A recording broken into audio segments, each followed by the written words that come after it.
اكبر تحدي، اكبر صراع بالنسبه لاداره ياسين منصور وسيد حفيظ، اللي هتقول الناس دي نجحت ولا لا. ماشي انها تقول لي اي حد في الاهلي يمشي، ولا ان هي هتعيد الانضباط بلغه اللبس واللي مش عاجبه هنمشيه.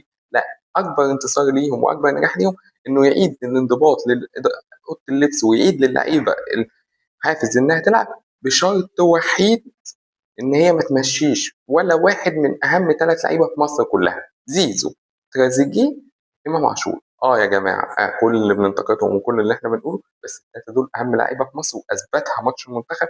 وما كانش محتاجه، هي معروف ان اللعيبه دي مش بتلعب نصب، نتيجه ان كل واحد شايف نفسه، نتيجه ان كل واحد عايز يبقى نجم، نتيجه ان امام عاشور مقموص ان هو ما بياخدش زي تريزيجيه وزيزو. فانت حل المشكله دي من غير ما تمشي حد، واقدر تحافظ على امام عاشور رغم العرض القادسيه الكويتي، القادسيه السعودي اللي هيبقى معدي 5 6 مليون، وهيبقى معدي مرتب لامام عاشور 2 ونص 3 مليون دولار على الاقل.